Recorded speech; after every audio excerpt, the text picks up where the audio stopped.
Welcome to Tonikaku Kawaii Chapter 187, brought to you by Tonikaku's Cancer, right? Thank you very much. May or may not have been a day or two late, but that doesn't matter, okay? Translating takes time, alright? So, recently I have watched Kaguya-sama Season 3, alright? It has finally come out. And, from the first two episodes alone, I am now going to give you my 5-second review of it. Very good. I now remember why I really love it so much. Anyways, if you excuse me after this, I'm probably going to go read the manga. But apart from that, I have nothing interesting to say, so let's just jump right into it. This chapter takes place right after 186, meaning that Kaguya's questions have probably been answered. Now, because of this, it means that Kaguya's curiosity has been fulfilled, meaning that Kaguya can finally act like a normal human being, okay? So, she finally gets tired and she goes off to sleep. She says goodbye to Skasa-chan and whatever, and we stay with Skasa-chan and the fragment that the director found, alright? So, I'm guessing a little bit of time happens, right? And then she starts talking to the fragment, or at least what I believe, right? So, she's like, I never honestly think I'd ever find you again. I thought that you were completely destroyed and stuff, right? She's like, maybe, just maybe you're probably like a cursed object or something, right? So, she's like, maybe it's the right opinion. It's like the right choice to, take care of this once and for all, right? Which is exactly what she does. So she basically burns the fragment, all right? She burns it, she prays at it, she's like, it is what it is. This is what I had to do, all right? She had to do this to maybe, probably, in her eyes, save some people, all right? Now, prevent tragedies and stuff, right? So she's still looking at the thing burning, right? When suddenly, NASA decides to come from the back. Skasa-chan is surprised to find NASA, awake, right? So she starts apologizing, right? She's like, oh, I'm sorry, sweet, I didn't mean to wake you up. Now, NASA's like, oh, don't worry about it, I just woke up anyways, it doesn't matter, right? And, he actually bothers to explain. Now, I'm going to quote NASA, okay? Because I think, yeah, I'm just gonna quote NASA, alright? And I quote, okay, I woke up because I noticed that your spiritual pressure next to me disappeared. Oh, my God. Did I...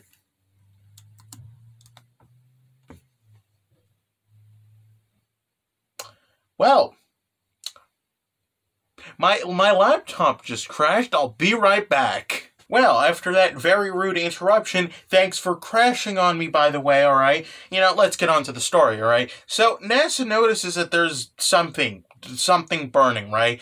Now, he's like, sweetie, honey, what's burning? What's the thing that you're burning right now, right? Now, Skasa-chan, she's like, yeah, I didn't explain it to you. Yeah, she's thinking of something, right? She's like,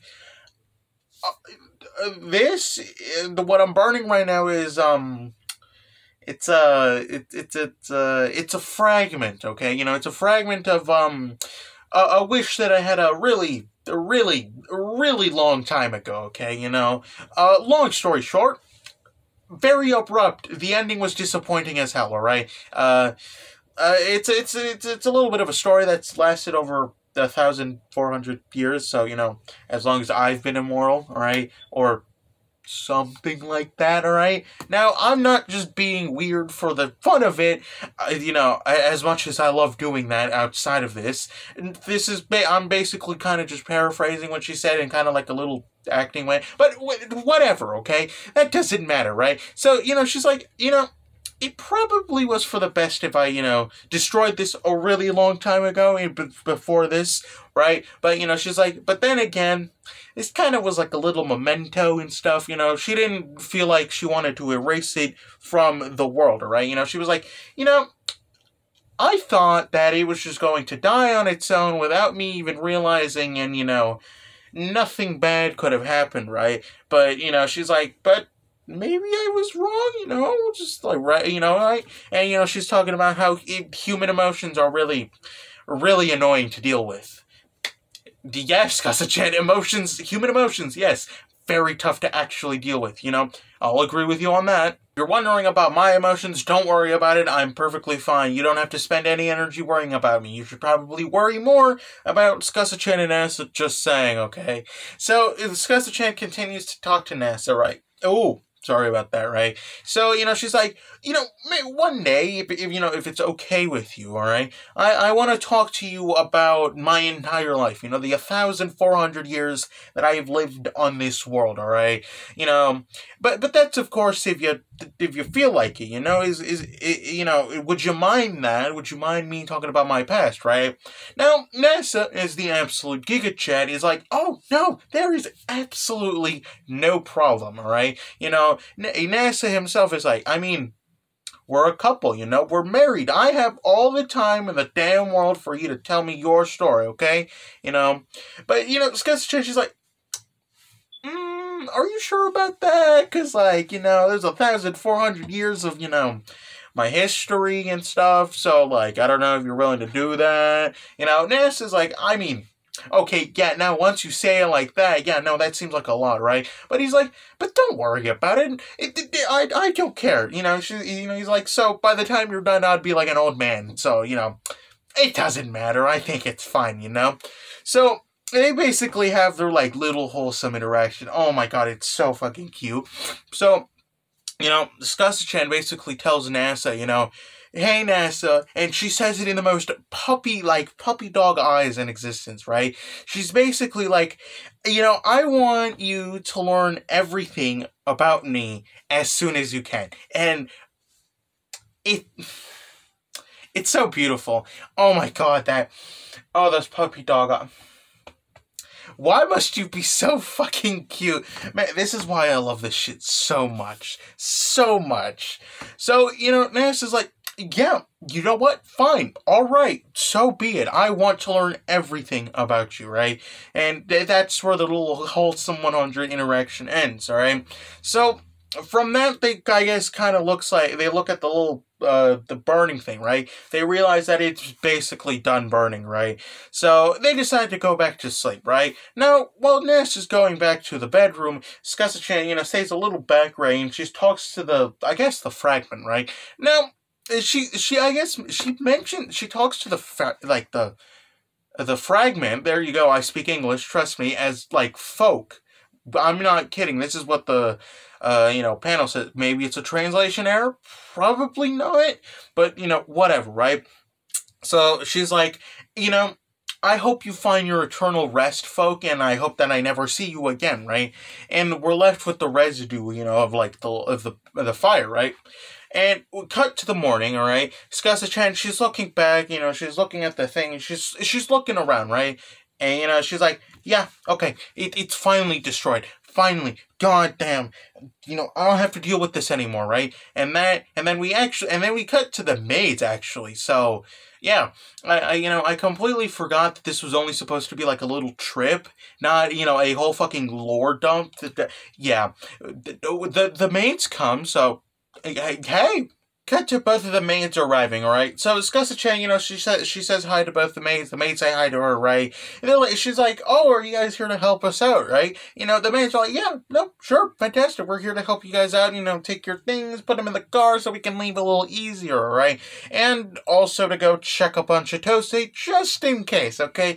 So, Aurora proceeds to go to Chitose's room. Now, I mean, if you already know what's going to happen, you already know what's going to happen, right? Now, Aurora opens the door, and what she finds is something absolutely shocking. She finds Chitose naked, and Kaguya also naked. Now, I can't exactly show this, or maybe I can show this, but I don't know how far I can get, so just in case, I'm not going to show it. Just imagine, actually, no, maybe let's not imagine that, okay? So, Aurora, literally anyone with 5 brain cells, proceeds to get immediately out of there and pretend it never happened, right? Now, the other man's like, you okay there? Did something happen, right? Aurora, she's like, Jesus Christ, man, I know the last breakup was rough, but I didn't know she was gonna get that. It's like, I didn't know she would go that far. Alright? Now, the other maid, she's still confused. She's like, okay, whatever, right? When suddenly, Chitose and Kaguya wake up, and Chitose, you know, she's surprised as hell. You know, she's like, "Holy shit! Why am I naked? Why are you naked? Why is everyone here naked?" Okay, you know, they have their whole little screaming argument, right? Now, you know, they're like, you know, Aurora, she's like, "Don't worry about it. Just listen. Just don't worry about it. It's fine. Just." Let's never talk about this incident ever again, okay? So we cut to NASA and Scuzzy-chan. There, you know, NASA doesn't know anything about this. And he's like, is something going on?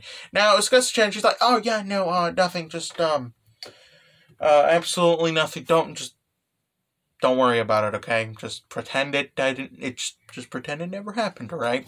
Now, suddenly, the director and the other high school girl, they both wake up as well, because, I mean, come on, if you have a literal high school girl screaming, "Why the fuck are you naked?"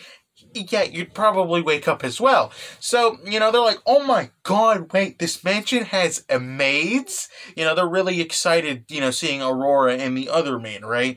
So, you know, everything's lively and stuff. You know, NASA's like, "Oh my god, this place is so lively. This place is so wholesome," right? You know, Scuzzy-chan, she's like, "Yeah." And, you know, they're like talking about how, you know, wholesome 100 this place is, right? You know, she feels like this day is going to be great. But she just has like a feeling, just a feeling, okay? You know, she's a feeling that, the emotions endure, okay? And we have a picture of just this of the complete mask, alright? And someone touching it. Now, I'm gonna be honest here. I don't know who's touching it. I don't even think anyone knows who's touching the mask. Now, I would say it would be Kaguya, but I highly doubt that it is Kaguya, because that wouldn't really make too much sense out of her. So, who it could probably be, maybe it's like some villain or someone that colluded with Scuzzy-chan in the past. But I'm here for it, okay? You know, if we're gonna get more lore, I ain't complaining, alright? And that was the end of the chapter. Amazing, alright? It had one of the most wholesome moments in quite a bit, if I say so myself. And that ending, alright? You know, she's like, "Oh, yes, I'm gonna completely destroy this entire mask and it will be forever gone." And then you're like, "Haha, rip bozo. Actually, the mask is still alive. Someone just, someone's just like, you know, has it. Now, who it is, we don't know. Now, apart from that, I have nothing interesting to say. I hope that you enjoyed this as much as I did. And, yeah, goodbye.